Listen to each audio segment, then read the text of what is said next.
दर्शकबिन नमस्कार, यहाँहरू अहिले हेरिरहनु भएको छ नेपाल टाइम्स अनलाइन टेलिभिजन र म सोनु कुमार दास यहाँहरूलाई हार्दिक स्वागत गर्दछु। दर्शकबिन यो समयमा हामी हरेक दिन कोरोना सम्बन्धी विशेष अपडेट लिएर यहाँलाई हामी अवगत, यहाँलाई हामी जानकारी गराइरहेका छौँ।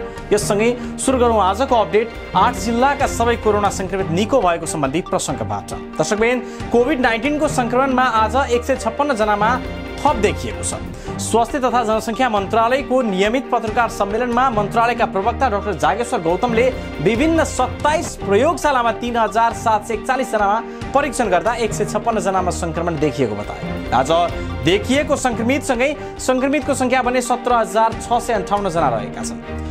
नयाँ देखिएका संक्रमित सप्तरीका 32 जना, सर्लाहीका 25 जना, कैलालीका 24, नवलपरासी र बर्दियाका 10 जना, यता पर्साका 7, कास्की, म्याग्दी र लमजुङका 6 र 6 जना, यता बाँके र दाङमा 5 र 5 जना रहेका छन्। यस्तै ललितपुर, रौतहट, स्याङ्जा, रूपन्देही, डडेलधुरामा 2-2 जना र सुनसरी, सिरा, बारा, काठमाडौँ, मोरङ, मकवानपुर, बागलुङ, पर्वत, प्युठान, यता सल्यानमा 1-1 जनामा कोरोना संक्रमण देखिएको छ।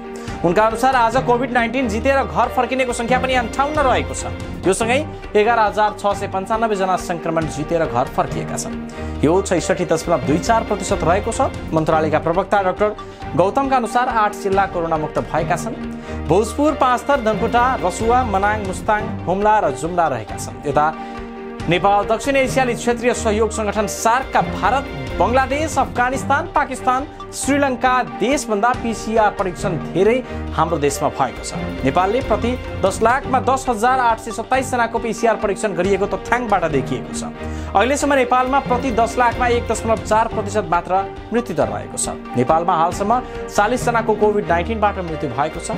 अब कुरा गरौँ सीसीएमसी सम्बन्धी प्रसङ्गबाट।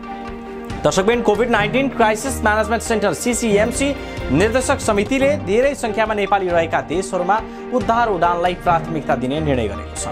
आइतबार सिंहदरबारमा बसेको सीसीएमसीको बैठकले धेरै श्रमिकलाई उद्धार गर्न बाँकी रहेको देशहरूबाट श्रमिकहरूलाई ल्याउन हवाई उडानलाई प्राथमिकता दिने निर्णय गरेको छ। सरकारले विभिन्न देशबाट अलपत्र नागरिकलाई उद्धार गरिरहेको अवस्थामा ठूलो संख्यामा नेपाली रहेका देशबाट उद्धार गर्न हवाई उडानलाई प्राथमिकता दिने निर्णय भएको प्रधानमन्त्री तथा मन्त्री परिषदको कार्यालयका सचिव महेन्द्र प्रसाद गोरागाईले बताए। कोभिड-19 रोकथाम तथा नियन्त्रणका लागि सरकारले गरेको लकडाउनको सन्दर्भमा परिमार्जन गर्न सम्बन्धित मन्त्रालयबाट मन्त्री परिषदमा प्रस्ताव लैजाने गरी छलफल गर्ने निर्णय भएको उनको भनाइ छ। यता सरकारको निर्णय अनुसार भोलि सोमबारबाट सवारी साधन सञ्चालन गर्न व्यवसायहरू तयार भएका छन्। सरकारले असार 26 गते सवारी सञ्चालन गर्ने निर्णय गरेपछि विभिन्न माग राख्दै आएका व्यवसायहरू भोलिबाट यातायात सञ्चालन गर्न तयार भएका छन्। आज यातायात व्यवस्था विभागमा भएको छलफलमा व्यवसायीहरूले भोलिबाट यातायात सञ्चालन गर्ने बताएका छन्। विभागका महानिर्देशक गोगन बहादुर हमालले भोलि सोमबार बिहानबाट यातायात सञ्चालन गर्ने बताए।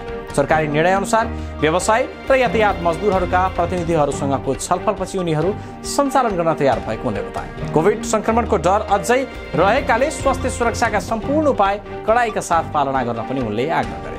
यता सार्वजनिक यातायात केन्द्रीय महासङ्घका वरिष्ठ उपाध्यक्ष किरण कुमार रिजालले व्यवसायीहरूले उठाउँदै आएका मागहरू मौद्रिक नीति मार्फत समेटिएकाले यातायात सञ्चालन गर्ने निर्णय भएको बताए। यता नेपाल राष्ट्र बैङ्कले ल्याएको नीतिमा व्यवसायीहरूका अधिकांश मागहरू सम्बोधन भएको उनले बताए। अब कुरा गरौँ छिमेकी राष्ट्र भारतको। दर्शकबिन भारतमा हरेक दिन कोरोना संक्रमणले नयाँ रेकर्ड बनाउन थालेको छ। त्यहाँ शनिबार 37,407 जना संक्रमित थपिएका थिए। भारतमा आइतबार बिहानसम्मको संक्रमितको संख्यालाई हेर्ने हो भने सरकारी तथ्याङ्क अनुसार 10,38,716 पुगेको छ।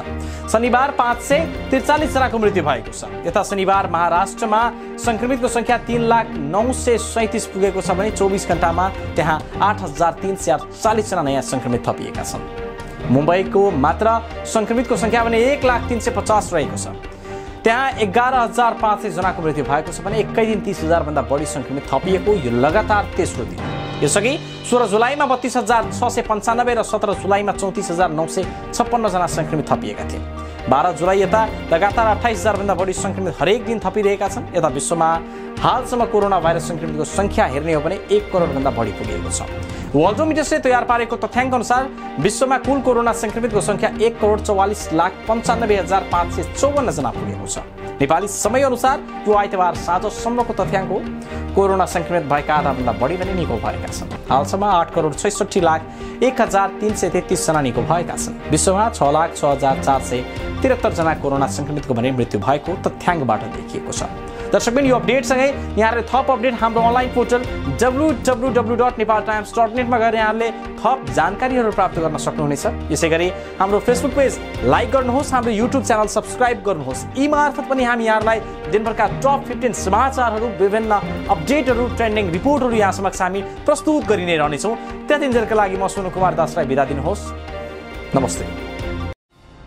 चीन, इटाली, कोरिया, इरान मात्रै होइन, पुरै विश्व नै यति बेला कोरोना भाइरस भनिने कोभिड-19 सँग लडिरहेको छ। तर थोरै सरसफाई र जागरुकता अपनाउँदा यसबाट हामीले डराउनु पर्दैन। यसका लागि आफ्नो हात साबुन पानीले पटक पटक धुनुहोस्। अनुहारमा पटक पटक हातले नछुनुहोस्।